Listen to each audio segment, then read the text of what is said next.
Hello students, previous lecture में हमने electric flux और कॉन्टिन्यूस चार्ज डिस्ट्रीब्यूशन के बारे में बात करी थी, सतत आवेश वितरण। और इस लेक्चर में हम लोग पढ़ेंगे गॉस लॉ। गॉस लॉ हमें क्या कहता है? देखो, it states that surface integral of electric field for closed surface in vacuum is 1 upon epsilon naught times the charge enclosed within the surface। देखो, इसको ऐसे समझो, हमने इलेक्ट्रिक फ्लक्स पढ़ा था प्रीवियस लेक्चर में। इलेक्ट्रिक फ्लक्स हमको पता था क्या होती थी कि कोई सरफेस है और सरफेस में से हमारे पास में क्या जा रही है? इलेक्ट्रिक फील्ड लाइंस जा रही है। यही पढ़ा था ना आपने कि सपोज कोई हमारे पास में क्या है, सरफेस है, और इस सरफेस से हमारे पास में क्या जा रही है? इलेक्ट्रिक फील्ड लाइंस जा रही है। तो इसे हम लोग क्या बोलते हैं? जो number of electric field lines होती है 5, वो क्या होती है? हमारी इलेक्ट्रिक फ्लक्स। गॉस लॉ हमारा क्या कहता है कि कोई भी क्या है, क्लोज्ड सरफेस। सबसे पहली और इंपॉर्टेंट चीज इसमें क्या होगा? Closed surface. कोई भी क्या होगा? बंद पृष्ठ।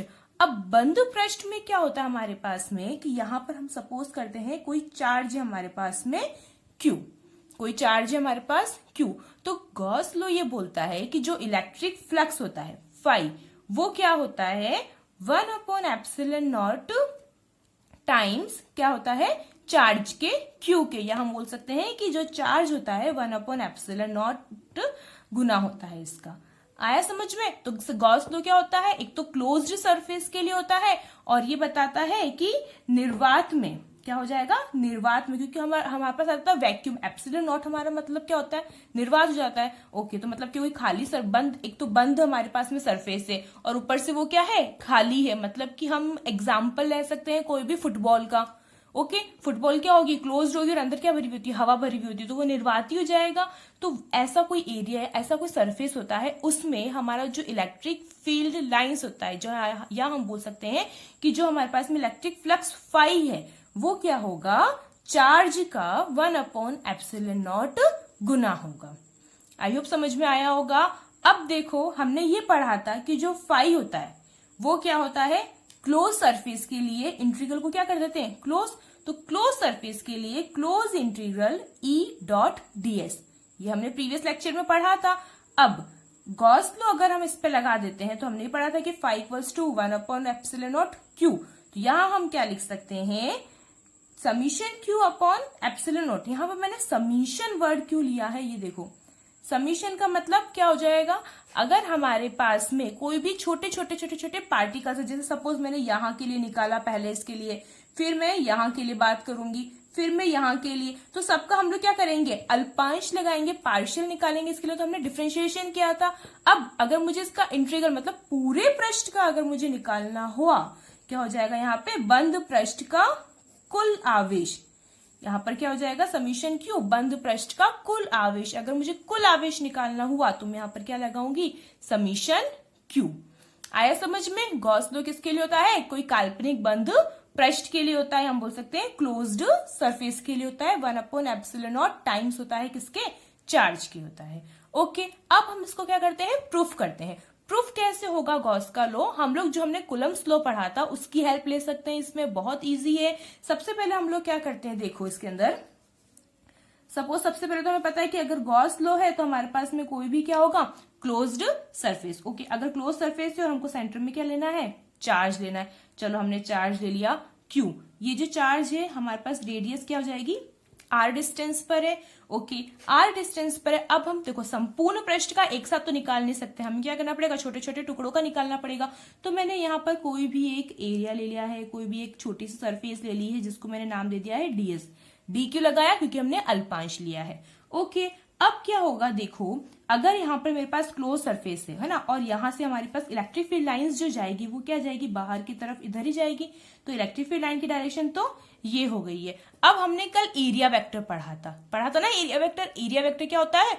Normal to the surface. तो अगर नॉर्मल टू दी सरफेस लगेगा तो यहाँ पर इसकी जो हमारी एरिया वेक्टर होगी उसकी डायरेक्शन भी क्या होगी, हमारी यहीं पर ही होगी, तो हम उसको एन कैप से भी बता सकते हैं या डीएस पे वेक्टर लगाकर भी बता सकते हैं। इट मींस हमारी एरिया वेक्टर की डायरेक्शन भी क्या होगी, जो हमारी इलेक्ट्रिक फील्ड लाइन की डायरेक्शन है सेम वही होगी। तो डायग्राम समझ में आया। अब हमको इस छोटे से अल्पांश के लिए क्या निकालना है, पहले तो हम निकालेंगे इसके लिए फ्लक्स निकाल लेते हैं। ओके, तो अब पहले हमने अगर कूलम्ब्स लॉ की बात करिए तो कूलम्ब्स लॉ देखो हम लोग कैसे बताते हैं कि कूलम्ब्स लॉ में मतलब होता है F equals to 1/4 pi epsilon naught q naught r square. वही कोई दो चार्जेस होते हैं, तो ये तो हमने पढ़ा ही है कूलम्ब्स लॉ में। ओके, और जो ये हमारा डायग्राम है हम इसको कैसे एक्सप्लेन कर सकते हैं, आप इनको वर्ड्स में भी लिख सकते हो। क्या बोलोगे, कंसीडर अ स्फेरिकल सरफेस, हमने क्या लिया, एक गोलीय सरफेस ली है, ऑफ रेडियस आर, जिसकी त्रिज्या क्या है, आर है, and a charge Q at the centre of the sphere, कोई चार्ज क्यू है किस पर, गोले के केंद्र पर है। ओके, और क्या हम बोल सकते हैं, consider a small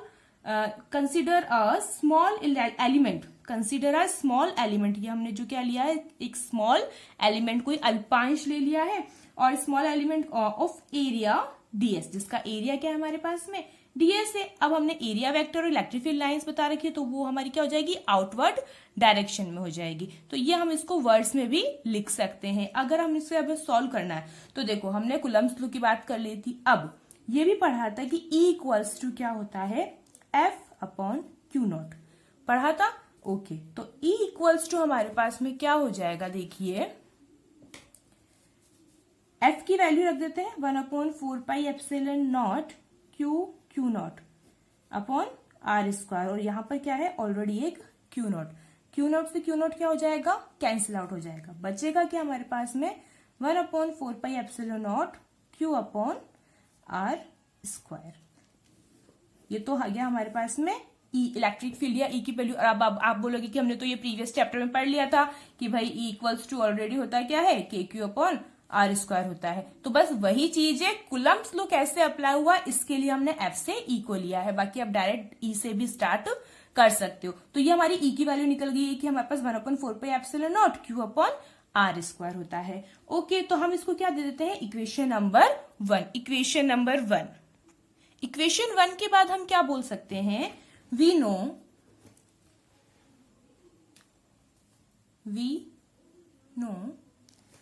phi equals to क्या हो जाएगा हमारे पास में, अगर हम क्लोज इंटीग्रल के लिए ले रहे हो तो इंटीग्रल पे यहाँ पे क्लोज का साइन लगाना जरूरी है, और हमने क्लोज सरफेस इंटीग्रल लिया है, तो मैं यहाँ पे क्या लिखूंगी, एस। तो phi equals to close surface integral E dot ds, ये भी हमें पता है ना। अच्छा, अगर हमको पता है कि यहाँ पर ई डॉट डीएस है, और हमने जो डायग्राम बनाया था हमारा कि यहाँ पर हमारे पास कोई चार्ज था जो आर डिस्टेंस पे था, और यहाँ पर ई उसका इलेक्ट्रिक फील्ड लाइंस थी, और हमारे पास में जो हमने एक छोटा सा अल्पांश लिया था डीएस, और उसका भी एरिया क्या था, यहाँ पर एरिया वेक्टर इसी डायरेक्शन में था। तो अब जब डीएस की डायरेक्शन भी यही है, एरिया वेक्टर की डायरेक्शन भी यही है, इलेक्ट्रिक फील्ड लाइंस की डायरेक्शन भी यही है, तो यहाँ पे थीटा इक्वल्स टू क्या हो जाएगा, 0 डिग्री हो जाएगा। ये भी हम प्रीवियस लेक्चर में पढ़ चुके हैं कि थीटा इक्वल्स टू 0 डिग्री पर, इट मीन्स हमारी जो कॉस 0 डिग्री की वैल्यू आती है वो क्या आती है, 1 आती है, और इस टाइम हमारा फ्लक्स क्या होता है, मैक्सिमम होता है। फ्लक्स क्या होता है हमारा, मैक्सिमम होता है। तो यहां पर हम इसको क्या लिख सकते हैं, close surface integral E dot DS cos theta लिख सकते हैं, बिल्कुल लिख सकते हैं। अब देखिए, अगर कॉस थीटा हमें पता है क्या हो जाएगा, थीटा हमारे पास 0 डिग्री है, थीटा क्या है हमारे पास में 0 डिग्री है, तो कॉस 0 डिग्री 1। तो यहां पर मेरे पास में फाई इक्वल्स टू क्या आ जाएगा, close surface integral E dot DS, बस यही रह जाएगा। ओके, अब क्या मैं इसको ऐसे लिख सकती हूँ, ई को हम बाहर निकाल सकते हैं इलेक्ट्रिक फील्ड लाइंस को, और हमारे पास अंदर क्या बचेगा, क्लोज्ड सरफेस इंटीग्रल डीएस। ठीक है, अब देखो बच्चों, यहां पर आपके पास में आपको किसका इंटीग्रेशन करना है, डीएस का इंटीग्रेशन करना है ना।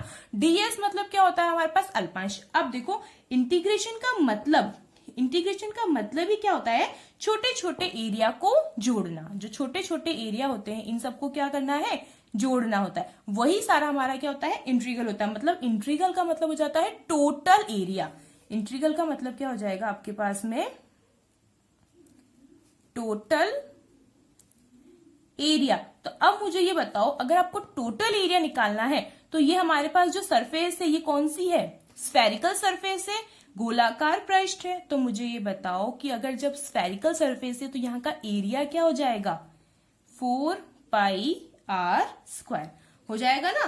गोलाकार पृष्ठ का क्षेत्रफल हम बोल सकते हैं, स्फेरिकल सरफेस का जो एरिया होता है वो क्या होता है? 4πr²। तो यहाँ पर आप लोग क्या बोल सकते हो, जो आपके पास क्लोज सरफेस ds है ये क्या हो जाएगा? एस टोटल एरिया निकालना है और वो क्या हो जाएगा हमारे पास? 4πr²। ये हो जाएगा ना। तो अब इसको हम कैसे अप्लाई करेंगे? हमारे पास हो जाएगा फाई इक्वल्स टू, ए की वैल्यू अभी हमने निकाली थी, क्या हो जाएगी हमारे पास? 1/4πε0 Q/r²।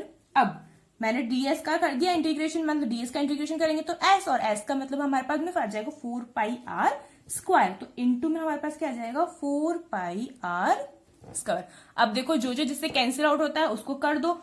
4π से 4π कैंसिल आउट, r² से r² कैंसिल आउट, तो हमारे पास बच क्या रहा है? Phi equals to Q/ε0। और यही हमको क्या करना था? प्रूफ करना था। यही हमारे पास में क्या थी? गॉस थ्योरम आई थी स्टार्टिंग में, कि क्या होता है हमारे पास में किसी काल्पनिक बंद पृष्ठ के लिए जो चार्ज होता है, जो आवेश होता है, वो क्या होता है? 1/ε0 गुना होता है। यही हमारे पास में थी गॉस लॉ, और हमने इसको कूलम्ब्स लॉ से क्या कर दिया? प्रूफ भी कर दिया। तो बहुत इजी है, बिल्कुल भी टफ नहीं है। यही आपको क्या करना था? प्रूफ करना था। इसी पर बेस हम लोग एक न्यूमेरिकल लेते हैं। तो न्यूमेरिकल में क्या होगा देखिए, न्यूमेरिकल में देखिए जो फर्स्ट न्यूमेरिकल दिया हुआ है आपको बुक के पीछे, in a closed surface the electric flux entering and leaving out from the surface area 400 newton metre square per coulomb and 800 newton metre square per coulomb respectively, what would be the charge enclosed by the surface. आपको charge find करना है। हिंदी में देखो मैंने लिखा है इस question को, किसी बंद पृष्ठ में प्रवेशित फ्लक्स, एंटरिंग फ्लक्स जो है वो आपको गिवन है 400, और निर्गत फ्लक्स जो बाहर निकल रहा है वो है हमारे पास में 800। और बंद पृष्ठ के द्वारा, वर्ड क्या है यहाँ पर? बंद पृष्ठ के लिए आपको क्या निकालना है? आवेश निकालना। तो बंद पृष्ठ मतलब कि सबसे पहले आपके दिमाग में आ जाना चाहिए कि बंद पृष्ठ है मतलब कि हमारे पास में यहाँ पर गॉस लॉ लगेगी, और गॉस लॉ के अकॉर्डिंग इसका फॉर्मूला तो ये लगना है, और फाइंड करना है charge. It means Q equals to आ जाएगा सिंपली ये, इतना तो हमारे दिमाग में आ ही जाना चाहिए। अब देखो यहाँ पर दो चीजें आ रही है, प्रवेशित फ्लक्स और निर्गत फ्लक्स। तो हमने कल पढ़ा था ना कि पॉजिटिव कब होगा और नेगेटिव कब होगा। तो कब होता है? जब प्रवेशित फ्लक्स होता है तो ये क्या हो जाता है? पॉजिटिव। और जब निर्गत फ्लक्स, जब प्रवेशित फ्लक्स होता है तो क्या? जब हमारे पास में लाइन एंटर कर रही होती है, जब हमारे पास लाइन क्या कर रही होती है? एंटर कर रही होती है, तब तो ये क्या होती है? नेगेटिव। और जब हमारे पास में लाइन क्या होती है? बाहर निकल रही होती है, तो ये क्या हो जाती है हमारे पास में? पॉजिटिव हो जाती है। ये तो हमने कल पढ़ा ही था। तो अब मुझे ये बताओ कि जब मेरे पास में प्रवेशित फ्लक्स कितना है? 400, और निर्गत कितना है? निर्गत फ्लक्स ये है 800। ओके, तो टोटल फ्लक्स क्या हो जाएगा मेरे पास में? या मैं बोलूं टोटल फाई की वैल्यू क्या हो जाएगी? अब निर्गत अगर पॉजिटिव है तो 800 माइनस 400 कितना रह जाएगा हमारे पास में? 400 newton metre square per coulomb. ये मेरे पास आ जाएगा टोटल फ्लक्स। बस यही इसमें समझने का था। अब हमने हमारा फॉर्मूला लगा दिया, Q इक्वल्स टू ε0 फाई। ε0 की वैल्यू आपको अच्छे से पता ही क्या होती है? 8.85 इंटू 10⁻⁻12, और फाई की वैल्यू हमारे पास कितनी आई है? 400। अगर आप 8.85 को 400 से मल्टीप्लाई करते हो तो क्या आ जाएगा? 3540 इंटू 10⁻⁻12 कूलम। ये हमारा आ गया आंसर। अब इस आंसर को हम लोग क्या कर सकते हैं? थोड़ा सा और चेंज कर सकते हैं। कैसे? 354 तक अगर मैं लिखूं तो 10⁻⁻ क्या लग जाएगी? -11। अब आप बोलोगे नहीं हमारी बुक में तो नैनो में आंसर दे रखा है, तो अरे नैनो में निकाल दो। क्या हो जाएगा? 3.54। ये किस में चेंज हो जाएगा हमारा? नैनो में, मतलब कि 10⁻⁻9 कूलम। या इसी को ही आप लोग क्या लिख सकते हो? और 3 मतलब टोटल हमारे पास जो चार्ज आ रहा है वो क्या है? 3.54 एंड सी। ये आपके पास में आंसर आ गया आपका। तो हमने क्या निकाल लिया? कुल आवेश निकाल लिया, या बंद पृष्ठ द्वारा परिबद्ध आवेश हमने फाइंड कर लिया।